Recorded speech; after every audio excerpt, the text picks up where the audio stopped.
welcome to Pandemic Parenting.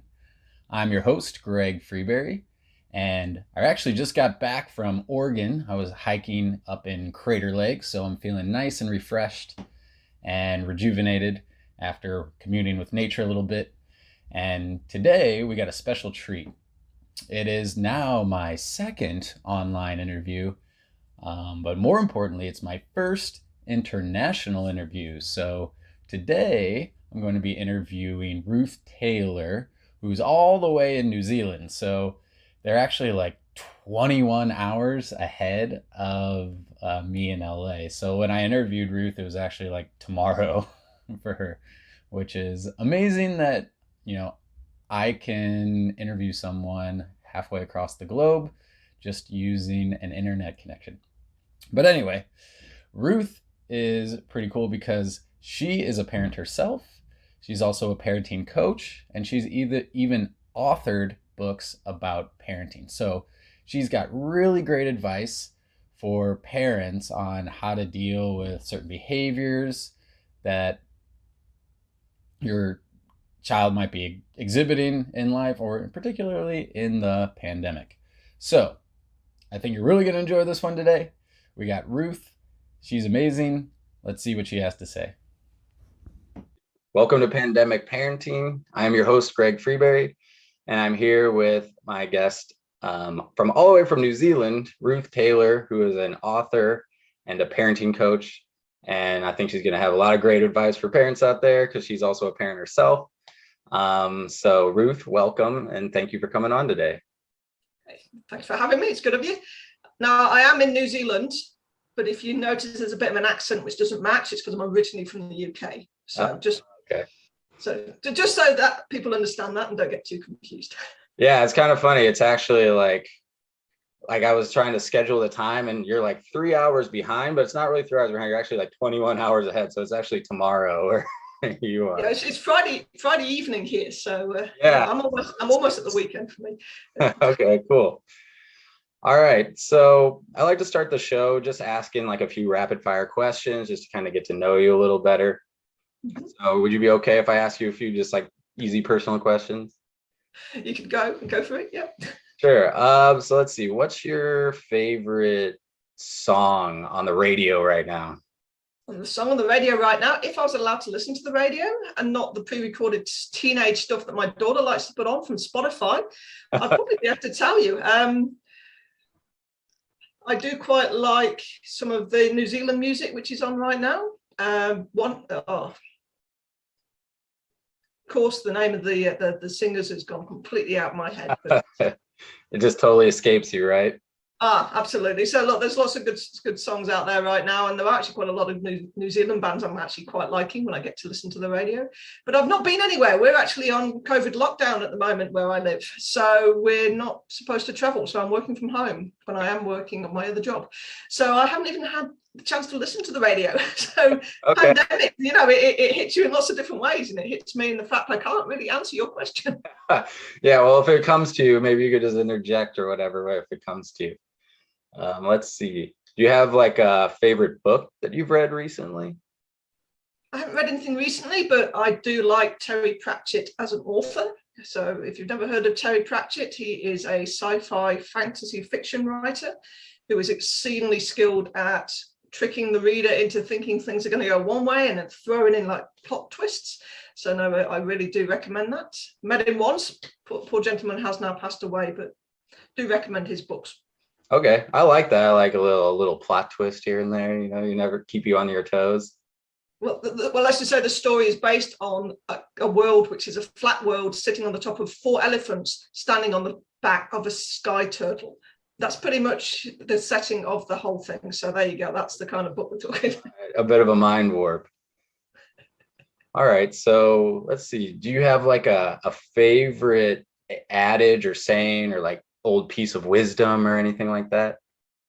I did a course when I was in my first job. So I was about 22, 23, and it was a positive thinking course, they're kind of big in those days. And there was one phrase which was, if it's to be, it's up to me. And there was lots of others, and there's all sorts out there, but I've always remembered that one, and I think it's one which I try and kind of, every time I start going, oh, it's not working, or all this sort of stuff, it's like, actually, if it's to be, it is up to me, and I'm the one who kind of makes my own future. So I like that one. I like that. A little bit like taking personal responsibility there. Mm-hmm. All right. And then what do you do for fun? Like, what do you do in your free time? What do I do in my free time? I actually potentially have too much free time right now. I have 2 teenagers. One's at uni, the other can drive, so she's off when she can and is allowed to.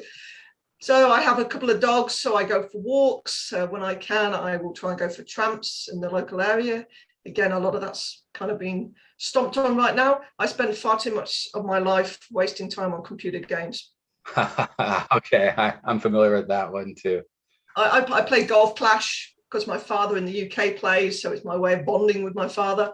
And I'm also found myself playing this game called West Game, which is like an online cowboys war game, which I've been playing for well over a year, because I started it when we got locked down for COVID firsthand, and I'm still just kind of go in and every so often, fight someone.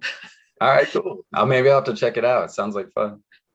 When you get to a certain size, but yeah, there's just people with really silly names. You've got no idea who they are. A lot of them in America, and we just chat, so it breaks the monotony. Okay, cool. All right, well, let's get into it then. So I know you've been on a little bit of a journey from becoming to becoming a parenting coach, and I was just wondering if you'd like to talk about, like, how did you end up as a parenting coach? Like, what kind of drew you to that? Well, I'm thinking of rebranding myself as a parenting preparer, which in a sense is more of what I'm trying to do. I mean, I was very fortunate in a job I had in the UK. I was involved in actually becoming a facilitator for some parenting courses. And this was before I was a parent. And so when I became a parent, I kind of thought I knew it all, like you do. And I realized that the actual job itself was much harder than I thought it was. And it was like, I know all this stuff and I'm still finding this really hard. How do people who don't know this stuff cope? And so I started making sort of notes of a collection of what I'd learned with my job, because I was a mediator and I was teaching children how to mediate and conflict resolution skills in schools. And I was also working with families and trying to get them to work with their kids as part of a mediation sort of strategy and all that kind of stuff. So I wanted to tie all that things together. And then, unfortunately, just as we moved to New Zealand, my mother got cancer and unfortunately passed away 2 years later. So suddenly I was left with 2 toddlers in a new country with just the skills that I came over with, and a husband, so he's still with me, so he's good, and trying to cope with this parenting role. So I started to make notes. So I started to kind of work out what I'd been doing, how I'd been doing it, why I'd been doing it, what the result may have been, and felt, well, actually, this is something I can now offer as support to other people. So that's kind of how it came about. That's cool. Yeah. That's cool that, you just kind of were like feeling drawn to it, and you're like, oh, I've taken all these notes, I can share it with other people, and then you just like made a role out of it. That's cool. Mm-hmm. So like, why is it that you're so dedicated to parenting? I know you kind of touched on it, like, hey, like I was like, had the tools and I was a little overwhelmed still. So I'm just curious, like, why were you like, I want to be a coach? One of the defining moments, which actually started me writing my first books, was I went to a talk, I don't know, it was like a miniature conference type thing. And they had a little play, an act on the stage. And it was of these 2 parents arguing in front of their children. And obviously things escalated, it was, I think it may have been a family violence awareness session or something. And whatever was going on with me at the time, and I don't know what it was, I may have been pregnant, I may have just had the kids, it was kind of close to that time. And I just burst into tears, and everyone was looking at me going, oh my God, is this bringing back memories from your childhood? And I'm like, I couldn't talk because I was crying. But when I'd recovered it, I kind of thought, well, what did set me off? And it wasn't because I've had those childhood memories, because I haven't. It was because this is the reality for so many people who didn't have the kind of upbringing that I did. I had a mother who was a primary school teacher. So, she pretty much nailed the whole kind of involving us in what we were doing kind of kids thing.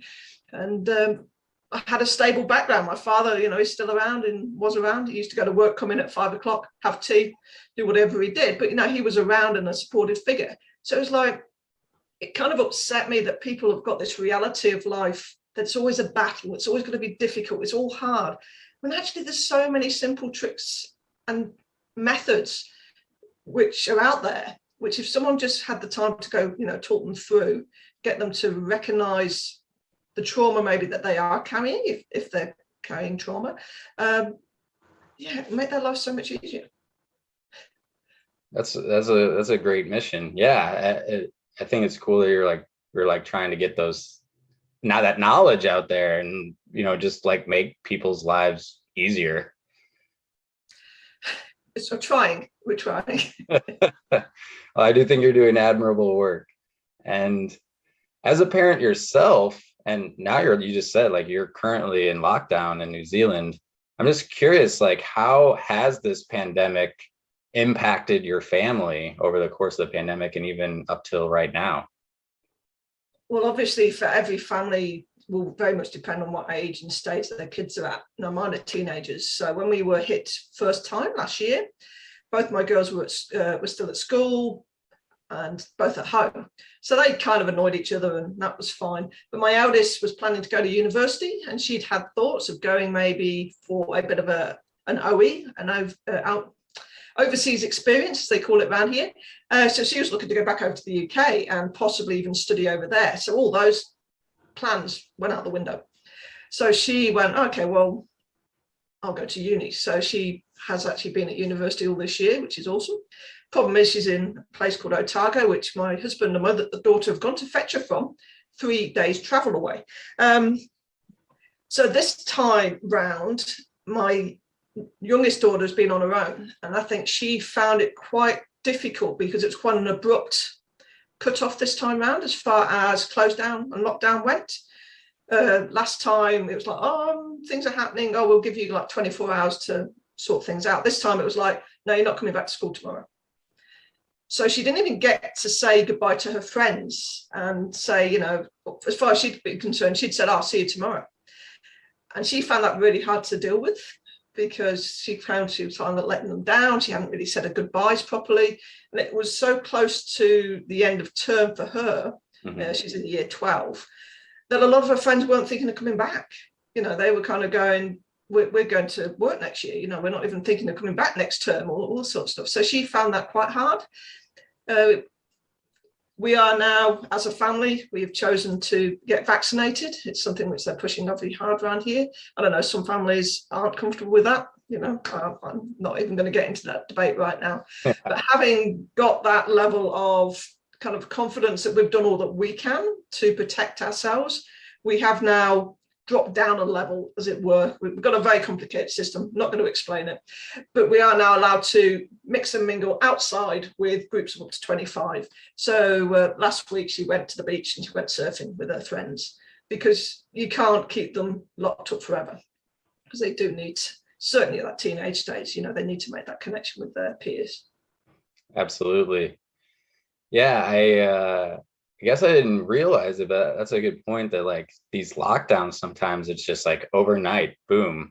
And then all of a sudden, maybe like, just like what happened to your daughter, or these relationships where you thought you were going to see someone again, all of a sudden now you're not going to anymore. And that must be really painful to kind of to go through. Because kids are much more in the now than we are. And so even though we can explain that, it's not going to be forever, for them, it feels like it, because for the proportion of their life that this is, it's actually quite a big proportion. I mean, my daughter is 17 years old. And so for 2 years of that 17, that's a much bigger proportion than 2 years of my life. We're not going to go there. But yeah, it does hit them much harder than we think. And for the kids who have had their parents at home for this last wee while, it's going to be a shock to their system when we go back to what we call normality, because for them, it isn't. For them, this is actually more of their normality than anything else. So when people go, we want to get back to normal, well, what is that? And I think a lot of families are going to have to reinvent the new normal for them because it's not going to be the same. Okay, I wanted to pause there because I feel like Ruth came up with some really great points. First of all was when she was telling the story of how she was watching this play of parents arguing in front of their kids, and she actually broke out in tears because she realized that that was a common experience for a lot of people. Even though she hadn't experienced that, she hadn't had that big trauma in her life, she realized that a lot of people do have that kind of life, that kind of background. And I think it just goes to show how much Ruth really cares and how dedicated she is to her work.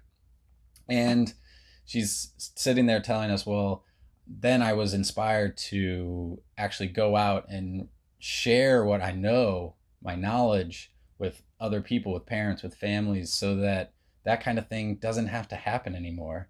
And that if they learn just a few tricks and techniques and tips, maybe it will make their lives a little easier and it won't have to be so difficult. And we can avoid all that altogether. And I think that's a really important point, because I've seen in my life that pain is inescapable, right? Pain will always be part of life at some point, all right, no matter how much we try and get rid of it. On the other hand, suffering is a choice. So I've noticed in my life, if I experience pain and then I choose to suffer because of it, everything gets darker around me, everything gets harder, everything gets more difficult. Whereas if I choose not to suffer, doesn't mean it doesn't still hurt, right? The pain might be there, whether it's a physical injury or emotional injury or any sort of pain in life. If I choose not to suffer, though, my outlook is typically brighter. I feel more resolved. I feel like I can handle things better in my life. So just remember that suffering is a choice, even though pain is not. Another thing that Ruth talked about was how the reality of like teenagers, right? So they've spent these 2 years in this pandemic, one of which probably was like online school. And for them, that's a fairly big chunk of their lives, the lives at least they can remember. Because I don't know about you, but for me, I can barely even remember my life before like 7 years old, or even like 10 years old, right? So for a teenager living through this pandemic era where, you know, their social situations are strained, maybe like Ruth's daughter experienced, just taken away from their friends and not even being able to say goodbye. So, you know, as parents, being older and more experienced, it might be easy to just dismiss it and be like, oh, well, you know, it's not forever. It doesn't last forever. We'll just continue on. But to them, it might actually feel like forever. And it may feel like it's a big chunk of their life, which in a lot of ways it is. So just keep that in mind when you're conversing with your kids, that your realities don't always match. Because I think sometimes, I know I do this from a tutoring standpoint sometimes, I'm like, why doesn't this kid get it? You know, are they just messing with me? You know, are they lazy? Are they not trying? But if I slow down and realize, oh, well, maybe they're just having a challenging time. Maybe they just got in a fight with their friend earlier and they're just like, their head isn't in this space. So if I slow down and I try and realize my reality doesn't always match their reality, then I can get a little bit more compassion in my life and a little more understanding. I can connect better in my tutoring sessions. So that's just another thing I wanted to point out. And then finally, Ruth was like, well, what's normal, right? So we had this idea of normal, but the pandemic has really changed things. And I think it is really a great opportunity to kind of reset. So if maybe what was normal before wasn't all that great for you, maybe it was kind of like you're just stagnant and things weren't really how you wanted them to be, you can actually use this pandemic as an opportunity to reset a little bit and establish a new normal as we will eventually come out of this pandemic, and we could return to the old ways. And maybe they do work. Maybe that's something you do want to return to. But I also offer to slow down and stop and think, well, is there something else that I wanted to implement in my life or in the lives of my family that we could carry forward and use this pandemic opportunity as like a little reset? So those are just a few things that I noticed in the interview as I was listening, and I was like, oh, this is really good stuff. So back to Ruth and her amazing advice. Like, I do know there are a lot of families now that are in close quarters. Maybe your teenage daughters are out and about a little more, so you don't see them enough. But I know there's some families that, like some families I work with, at least, sometimes they're like at each other's throats because it's like, I'm tired of seeing you, you know? So I'm just wondering if you have any tips or strategies for families that are kind of, maybe together for longer than they expected at this time during a lockdown. I think the first thing for parents to think about is, what do you need as a parent and as a person? Because what you need is probably what the rest of your family need. So if you need some space, they probably need some space. The thing is, they probably don't need the space when you want it, and vice versa. So this is where I'd encourage you to have that kind of time to talk, that space to talk, where people can kind of start to discuss what their needs might be. Now, obviously, this works better with older children, but get outside, give yourself the feeling of space, even if you can't go anywhere. Just removing those walls can actually just give you a chance to breathe and, find yourself a little bit more. And the whole breathing thing, really encourage parents who are finding it really quite stressful and finding themselves being triggered really quickly, because everything's just too much. Take at least 3 seconds, maybe 5, to just breathe before you respond to your child, whatever age. Just take those seconds to do a couple of deep breaths, look into the air. Take time for you, because what's happening, obviously, when your children are bombarding you with questions and bugging you with things, your body's gone hyperdrive with emotions and chemicals and hormones, because we're designed to survive and react, fight, flight, and all that kind of stuff. So you've got to give yourself a little bit of time for your logical brain to kick back in and kind of go, what do we all need right now? What is the situation we're in? How should I respond, or what's the best way I can respond right now? So just give yourself that time, and don't feel that you need to be instantaneous in your responses for everything your child wants. There's always been that challenge with boundaries, certainly with toddlers and little kids, mom, tugging on your jacket and all that kind of stuff, being there and that. And there's always a time when they'll go, I want dad to push, and you're pushing them and all those kind of things. So if you're going to have a battle with your child, try and have it when you've got support from your partner or other people. Yeah, choose your battles. If it's not that important, just let it go. Try and steer, try and distract. I mean, young kids, really easy to distract. So if they really are bugging you, kind of go, have you seen the shape of that cloud? Like, if you're outside, I'm pretty much guarantee your child is going to refocus from whatever they're doing and look into the sky, which again just gives you a bit of time to ground yourself and feel a little bit more present in the moment. So yeah, if you need something, prioritize yourself, because you can't give to others if you've got nothing left to give.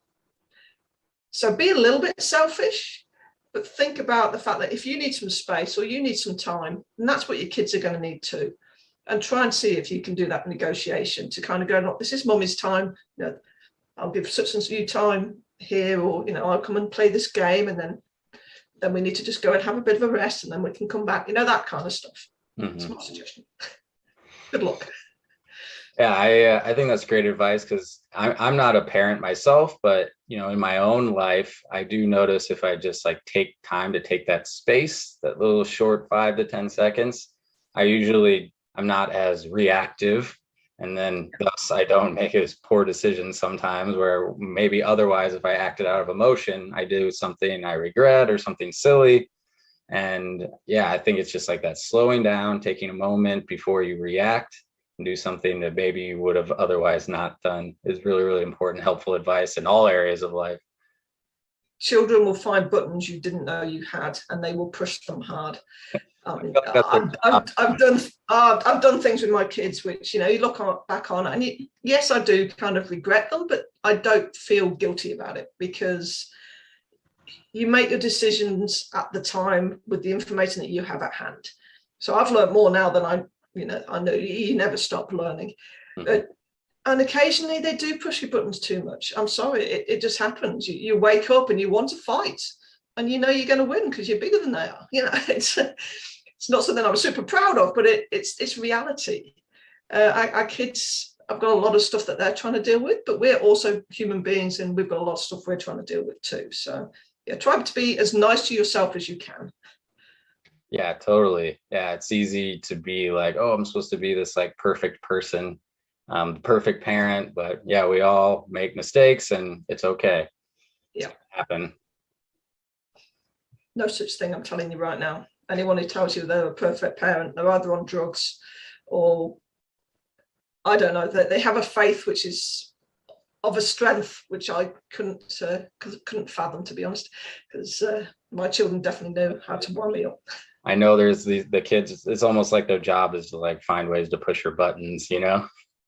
Well, they've even proven that they're actually designed to do that. So certainly when they're teenagers, they are designed to push those boundaries because they're trying to see how they're going to live their life for the rest of it. So, yeah.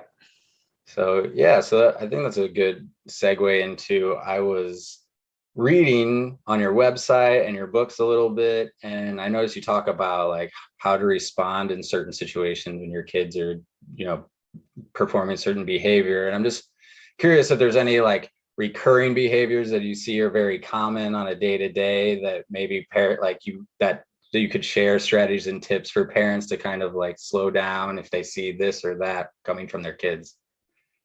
One of the main things I think I've learned, and it did come from me working in mediation. Now, mediation is a kind of simple process of helping people sort out their own problems. And the thing is with being a parent is your child has this special thing called emotion, tears, screams, tantrums, which they can use to manipulate you because you want to help them. You want to solve their problem. You want to make them feel better. You want those emotions to go because they are so strong when they're children. So you want to help them. You know, you don't like seeing your child hurt. Mm-hmm. But what happens is we jump in with solutions to problems that they actually can solve themselves, but they're very capable at letting you do it for them. You know, a child would let you spoon feed them for the rest of your life, you know, get you to tie their shoelace every single morning before school. So what do? You teach them, you teach them the steps, you know, you help them out, you coach them from, you know, you can't tie a shoe. Oh, no, you can. And it might take 2 or 3 months. It's like potty training, you know, all those kind of things. So there's things that we know are going to take time and we accept the mistakes. The problem when we are talking emotions and interpersonal skills and conflict, we panic. We panic because there's tears. We panic because there's anger. And so we jump in and we jump in too quickly. And it's often because we don't have a method of how do we safely keep ourselves back, but support, how do we coach them? And there's an awful lot of people who haven't been particularly well taught how to deal with conflict because people don't like to talk about it. So having done, I basically spent 4 years teaching primary and middle-aged children how to mediate their own issues. And I was absolutely blown away by their capability. I mean, the kids are falling out all the time and falling back into friendships all the time. The problem being the time frame as far as we're concerned. So we would always try and we wanted that time frame to be really, really quick, whereas it might take them 2 or 3 weeks. So mediation helps speed up that time frame by giving them a structure. So I mediated between my 2 kids when they were 3 and 4, I think. As I was doing it, I was thinking, what am I doing? They're only 3 and 4, but it worked. And ever since then, they kind of know it's not worth coming to me with an argument because I'm just going to say to them, okay, tell me your side of the story. Tell me your side of the story. Do you understand what they're saying? Do you understand what they're saying? How are you feeling right now? So people say they can't mediate everything because they both are lying. You know, one said it's mine. There's a classic argument about an orange, you know, 2 kids arguing over an orange. What do you do? Mm-hmm. So if I was to ask you, Greg, you saw 2 kids arguing over an orange, what would you do? Oh, man. They both want to eat the orange, or they both want the orange for some reason? I'm not telling you anything. I guess I would be like, I'd probably just try and cut it in half and give each half to each of the kids. Sorted, hey. So you've got 2 kids arguing over an orange. classic answer. Honestly, I'd make a fortune if I actually charged people for that. People cut it in half each. That's going to be fair, eh? Mm-hmm. There are a couple of other options. You could take the orange away. If you can't agree to share, I'll take it off you. If you have the capacity or you've got the resources, you can give them an orange each. It kind of shows the different parenting styles as to what you might choose to do. Mm-hmm. But what I'm going to encouraging people to do is actually all those questions you just had and said, oh, are they doing this? Ask them. Simplest question. Why are you arguing over this orange? Well, it's mine and he wanted it. I said, okay. Why do you want the orange? What is it about this orange which is important to you right now? Oh, well, I want to eat it. It's an orange. What else do you expect? Well, okay, so you want to eat the orange. Not a problem. What do you want the orange for? Oh, I want to paint it. I've got an art project and it said I've got to paint fruit, so I need to paint it. I don't want to paint an orange, which is red. Okay, so you want to paint the orange. You want to eat the orange. When were you thinking of painting this orange? Oh, I can do it now. Okay, so they're happy to paint the orange now. Are you happy to let them paint the orange and then eat the orange? Yeah, I mean, I'm even putting solutions in their heads right there, but if you do mediation properly, you don't even give them solutions. You just kind of say, well, can you see a solution here, guys? Can you make this work? But if we don't ask that question, what is it about? Or why are you having a problem with this? We're not teaching them that process of how to deal with conflict, how to actually share that underlying, what we call interest behind the position, because kids argue with positions. I don't want to sit next to him or her. I don't want to. Yeah. And it's trying to understand the interest. Is there a particular reason why they don't want to? Do their feet hurt? Are they feeling tired? Did that person say something nasty to them earlier? We don't know. And not all kids are able to verbalize that. I mean, that's fine. We used to use visual clues to help a child tell them how they felt. So if they are arguing and they can't agree, you kind of go, well, how are you feeling about this situation? And you'll find that they're both feeling angry, or they're both feeling upset, or they're both feeling confused. And so you can mediate on the fact, well, do you like feeling confused? No, I don't. Well, what do you think you could do to help with this situation? So it does take a little time. It does take some practice, but I'm telling you what, that has probably been my key kind of takeaway of how I've tried to deal with conflict with my kids. They've done everything else to annoy me. Don't get me wrong. They do absolutely everything that all kids do, breaking rules and making my hair absolutely grey. But being able to mediate, I've now since seen them sort out problems with their mates, because their mates are kind of going off on one. I say, oh, for God's sake, let's just do eeny, meeny, miny, mo, or let's just, pull sticks. Come on, guys, let's just work out what we're doing here. And they're sorting it and they're off, so that we're not a family who argues very often. I'm very hard to argue with. I normally win just by being nice and listening. I think that's really great advice, because I think, like, if I had a kid and they were like, well, I don't want to sit next to him, I'd probably just be like, oh, well, he's just being a pain, or he's just being obstinate, And a lot of the time they are, don't get me wrong. Yeah.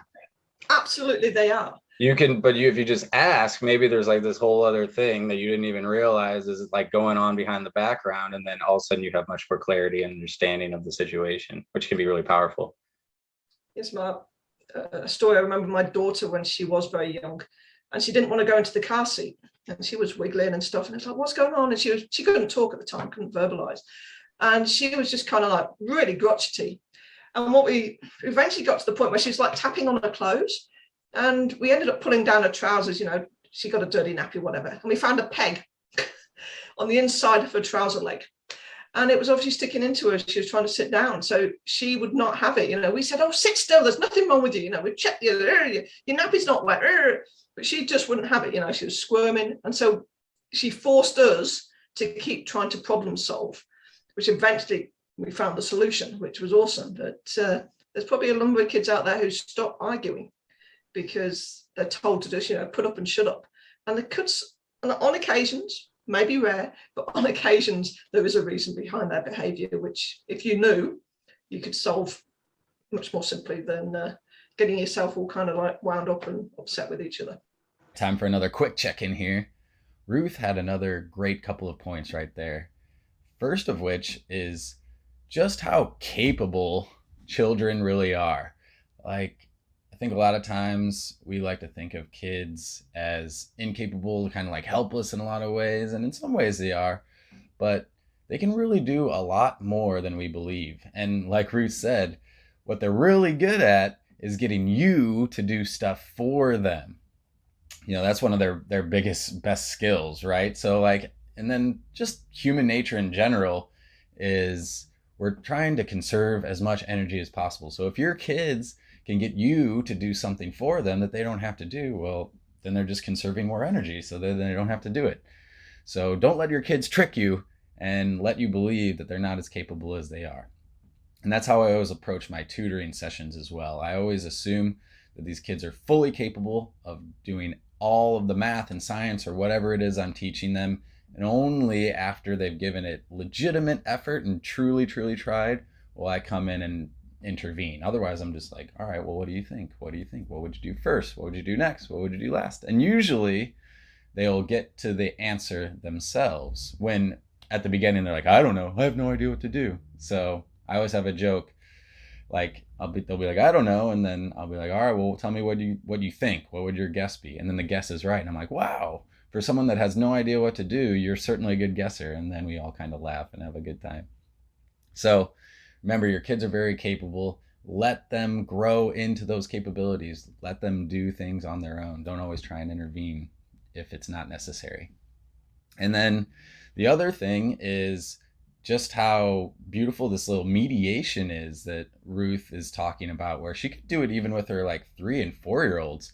And I think that's pretty cool, because I thought that, wow, that's really young, but apparently if it works, it works. And so mediation is really important. And Ruth was talking about how even kids naturally kind of fall into relationships, fall out of relationships, and maybe the time span is a little longer than we would prefer. We get a little antsy about it. So mediation can kind of help shorten conflict resolution time. So yeah, do a mediation with your kids. Get in there and help them resolve their problems a little bit. And basically all it is just being like, do you understand what they're talking about? Do you understand what they're talking about? Great. What kind of solutions can you come up with?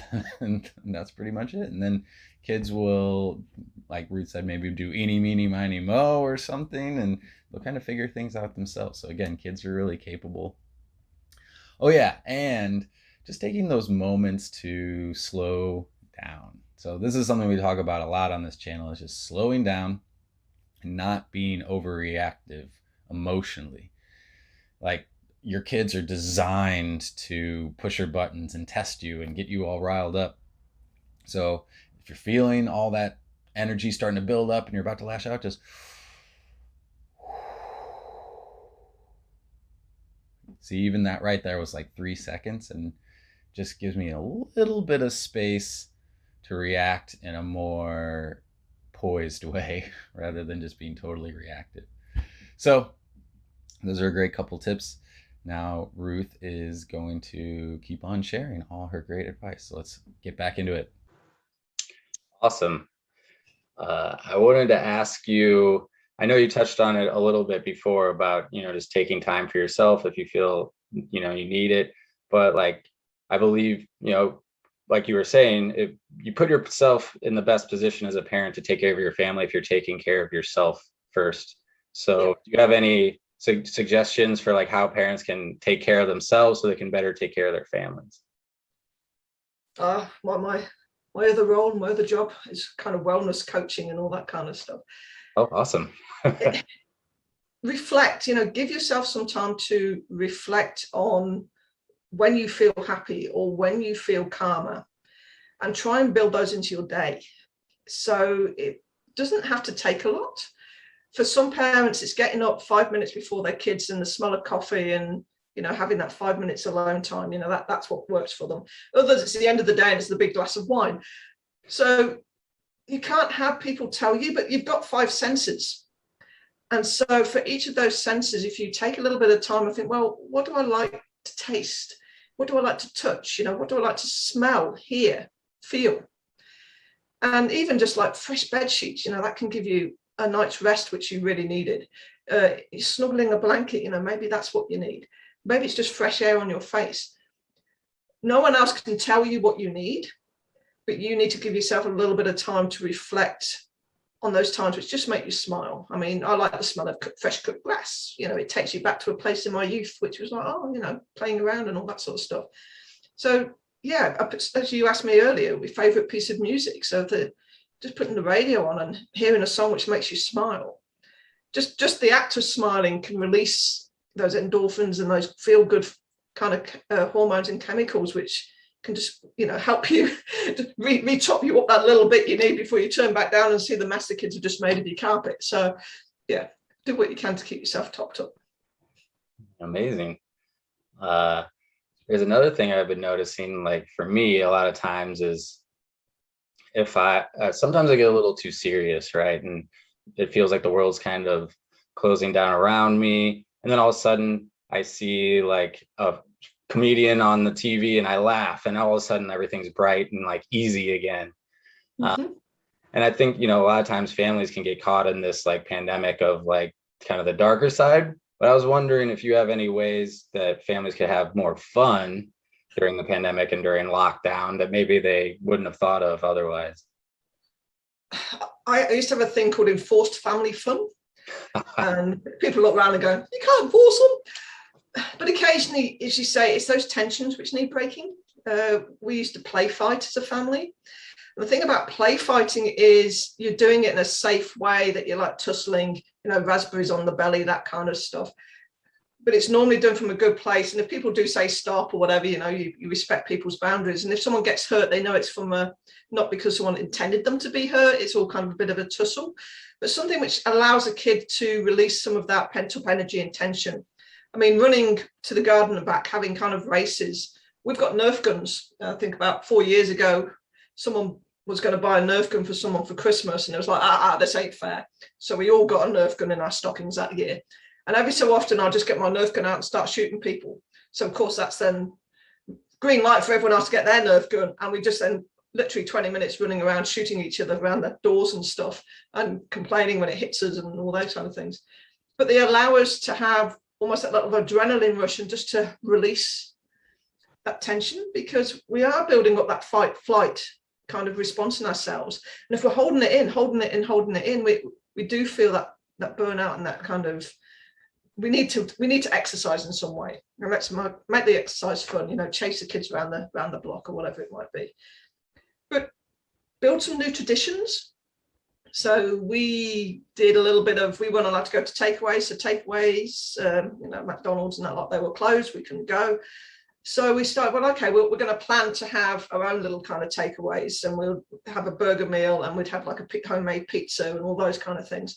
I mean, one of my past colleagues from a job had a son who is on the autistic spectrum. So he's very much a kind of routine kind of person. So for them, it was actually doubly difficult, because suddenly all the routines were out the window. So they actually set up their own little miniature drive-through. So they actually had it that their son got to drive the car around their garden and pull up outside the window, put in his order, and they fed him through the door, and they'd actually saved a McDonald's bag and chip packets and stuff, so that it was all in the right boxes.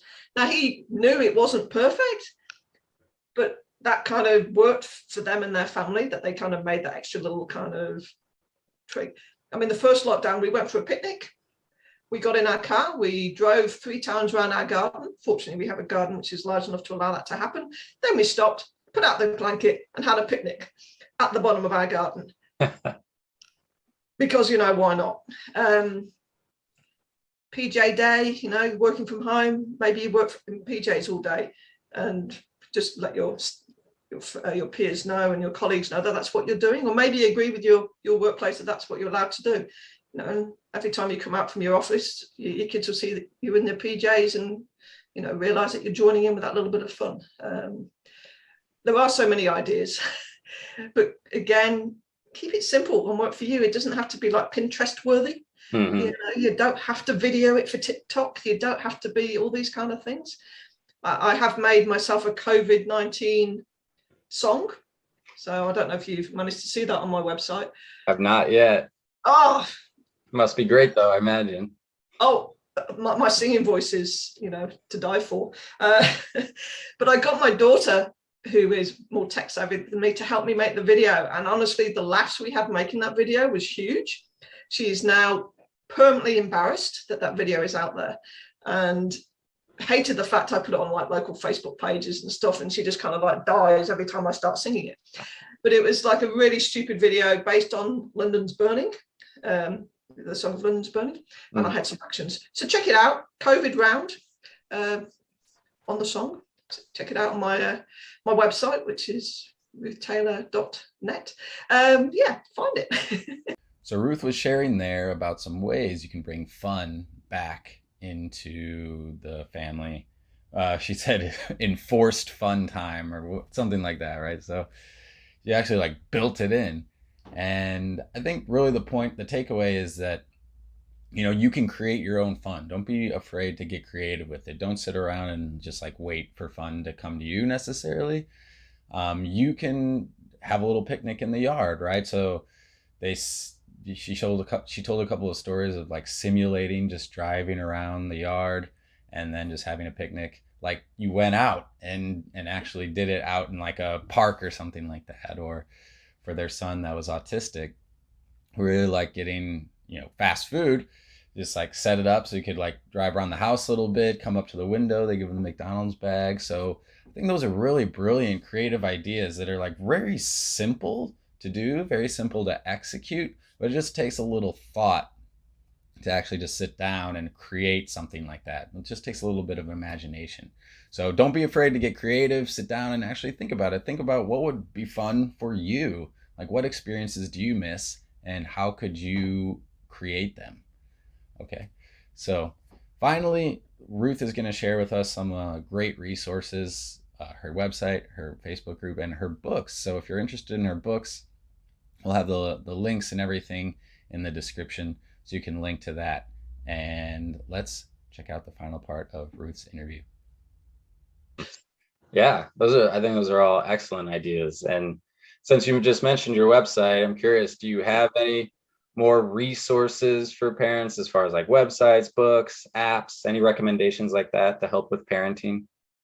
So look, I've read numerous different books. I've been on about 3 different parenting courses. I'm a facilitator for a couple of different parenting courses.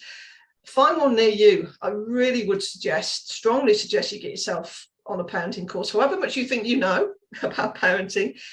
Being forewarned is that kind of thing of being forearmed. I mean, there's always something you can learn. And some of it is so simple that it can just be one thing you maybe get out of a 12-week course. But if that one thing allows you to kind of cut out those arguments and get away from that stress, I'm telling you now, it's worth it. It's worth its weight in gold. So yeah, I have a website with some resources on. I have a Facebook group called the Childish Adult. My kind of thing on there is a Childish Adults. We never stop learning. So if you want to join that group, then there are a few questions. Fill out the questions. Then I'll probably admit you. Don't fill out the questions, and I won't. So that's kind of how it goes. And yeah, I mean, we are overwhelmed with resources, and I appreciate that, which is one of the main reasons, I suppose, I went into becoming that kind of parenting coach, parenting preparer, because I want to help work with parents who want to be intentional about creating that fun family future. Because if you think about it now and you do a bit of planning and preparation, I can tell you what, things do go more smoothly. Not completely smoothly. I can't promise that. I don't think it exists. Right. But if you can look back and go, well, I'm actually proud of who I am and my parenting. I'm actually really proud of my kids. That's really what you're looking for. If they're difficult, challenging, and pain in the neck when they're at home, but they're brilliant when they're outside and at school and with other people, you're actually winning. Because parenting is your home is a safe space, and that's where we all should be allowed to be who we are. That's where the barriers come down and the facade and the kind of the lies disappear. So if your child is having meltdowns in the home and struggling at home, then yeah, give them that space, give them the support, because they've probably been trying really hard all day to behave themselves and to meet whatever norms that they're supposed to try and conform to. Incredible. Awesome. So yeah, just to finish up, If anyone wants to reach out to you and learn more or get in contact with you, like where can they find you on the internet? I know you already talked about it a little bit, but it'd be good to reiterate, I think. Yeah, no, that's sure. So I'm on Facebook, as I said, the Childish Adult. On LinkedIn, under my name, Ruth Taylor. People can email me if they want, which is ruth@ruthtaylor.net. If you'd just like to learn a little bit more about my family and the story so far, I have 3 books on Amazon and Amazon.com, Amazon.Australia. One's called Parenting Gets Personal, which is kind of the years 1 to 4. Parenting Moves People, which is 4 to 8. And Parenting Requires Perseverance, which is 8 to 12. I'm still writing Parenting Takes Presence, and I'm taking notes for Parenting Goes Public. So there you go. So I'm kind of like still in the middle of writing my 4th and thinking about possibly writing my 5th. I only set out to write 1. So, you know, I seem to find myself, I can't really stop myself. It's a way of just capturing those things which, you know, other people can maybe consume in their own space and their own time without having to talk to me if they don't want to. Awesome. Well, Ruth, thank you so much for coming on Pandemic Parenting today. You were awesome, and you shared a lot of great knowledge that's very, very useful. And I think parents are going to get a lot out of it. So I really appreciate everything you did today. No, well, thank you, Greg. Anything we can do to help parents out there. I mean, it's just strange times. It's strange times. All I can say is your kids will survive. Your kids will survive. You don't know, you know, that's a bit of a thing, but children are remarkably resilient, and they are living in the now. That the front part of their brain, which is foresight and panic and worry, it's not there yet. You know, they're living right now. So if they're looking up to you and you look like you're coping, they'll cope. If they look up to you and you're not coping, they're going to have more challenges. So yeah, look after yourself, get the support that you need, and then the family will follow. All right. All right. Thank you so much, Ruth. Until next time. Thank you. All right, some final takeaways there. Children are resilient. So at the end of the day, as much as we want to help and we worry about our kids and, you know, we want to make sure we get the best for them and we want the best for them, they're going to be all right. They'll get through this like they do anything, because like Ruth said, they live in the present. They don't have all that prefrontal cortex of built-in worry and planning for the future and stuff. They're just enjoying themselves as much as they can in the moment. And if you're watching this, and you're probably a parent that cares a lot about your kids, and that's really, at the end of the day, the most important thing. So if you're trying to improve as a parent and you're trying to do your absolute best to care for yourself, your kids, and your family, then you're probably going to be okay in the end regardless. So hopefully, though, you were able to pick up some great tips today that maybe you could incorporate into your family life and make things a little bit easier, make things a little bit more fun, and make things a little bit better. So we are all in this together, and I'm glad you guys tuned in again. So thank you so much. This has been Pandemic Parenting. I'm Greg Freeberry, and until next time, we'll see you later.